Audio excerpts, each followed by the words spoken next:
In the sun-scorched lands of a golden desert kingdom, there once lived a ruler so renowned for his wisdom that his name, King Rayon, was whispered in markets and courts across the known world.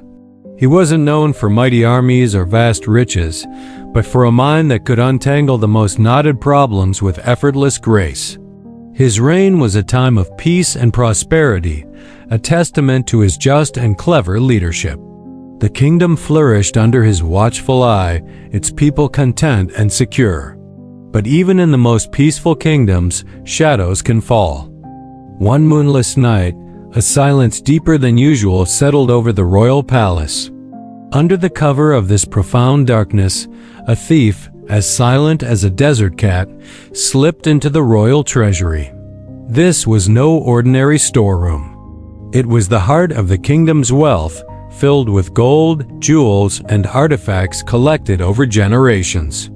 The thief moved with ghost-like precision, taking a significant portion of the treasure before vanishing back into the night, leaving behind nothing but an eerie emptiness and a single baffling mystery. The next morning, when the sun's first rays touched the palace towers, the discovery was made.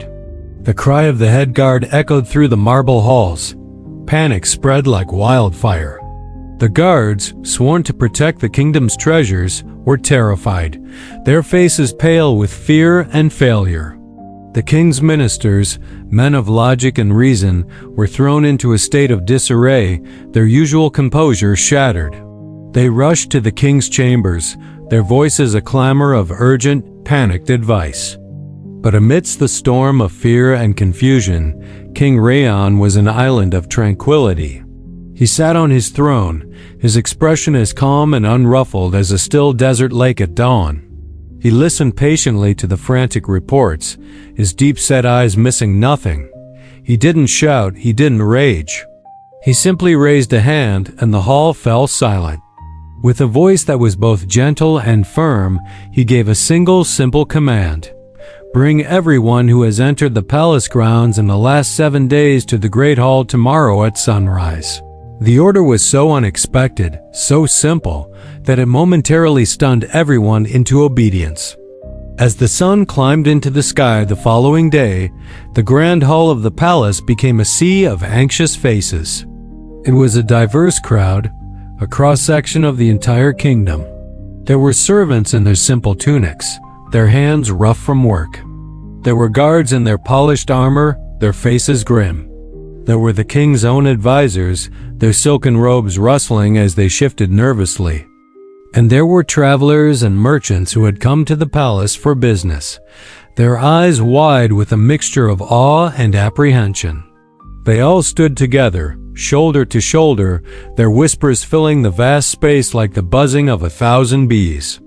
In the very center of this sprawling hall, a strange object commanded everyone's attention. It was a massive floor-to-ceiling mirror, but its surface was hidden from view, draped entirely in a heavy black silk cloth.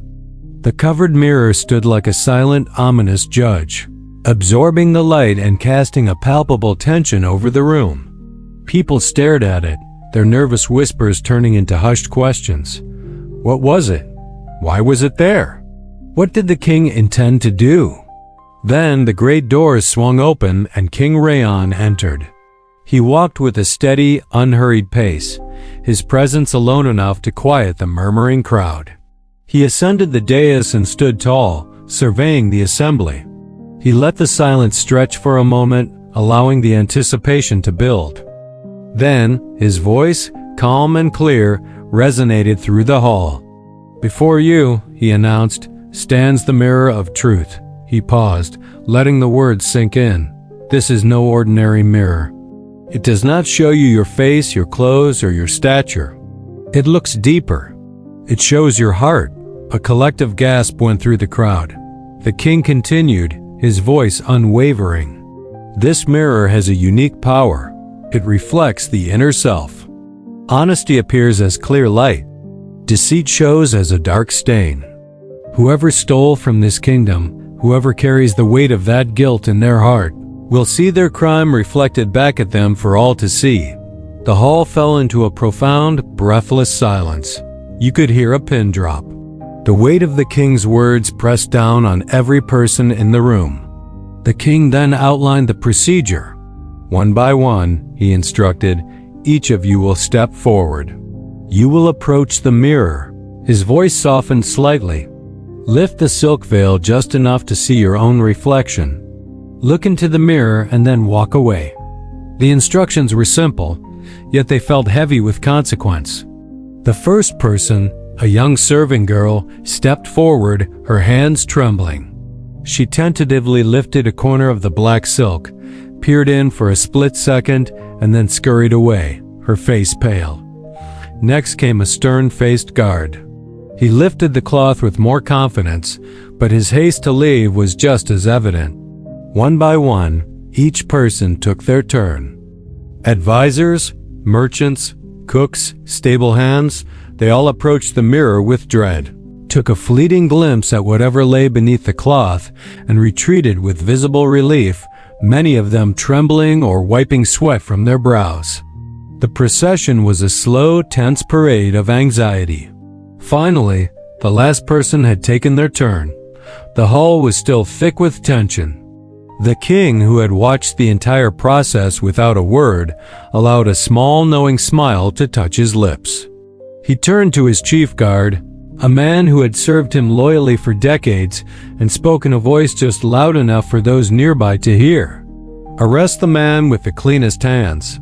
The order was bizarre. A wave of confusion rippled through the ministers and guards standing near the throne. "The cleanest hands?" One of the king's most trusted advisors asked, his brow furrowed in complete bewilderment. "But your majesty, how can you possibly know? What did the mirror show you?" King Rayon's soft smile widened. He gestured towards the mysterious object in the center of the hall. "That mirror," he explained, "was nothing but plain, ordinary glass. I had my most trusted servant coat the entire silk cloth with a fine, invisible layer of soot last night. He let that revelation hang in the air for a moment. I told them it reveals guilt, and in a way, it did. Just not in the way they imagined," he elaborated, his voice a lesson in human psychology. "An innocent person with a clear conscience has no reason to fear a mirror, magical or otherwise." They approached, touched the sooty cloth without a second thought, looked at their own reflection in the simple glass, and walked away, perhaps confused, but unafraid. Their hands would be smudged with soot. "But the thief," the king continued, his eyes scanning the crowd, "the one with the guilty heart, was terrified. He truly believed the mirror would expose his crime. He was so afraid of his guilt being magically revealed that his own mind created the trap.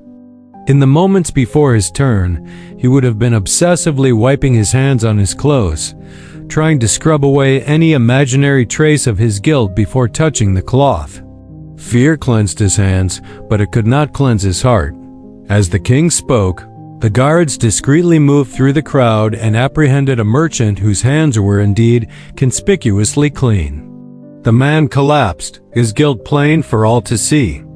That very evening, without a single word of confession being forced, the stolen gold was quietly returned and left at the palace gates. The thief, stripped of his stolen wealth and his reputation, was banished from the kingdom, never to be seen again. For years afterward, the story of the mirror room was told and retold. The people of the kingdom would say, King Rayon ruled not with swords or soldiers, but with mirrors that reflected the truth hidden inside every heart.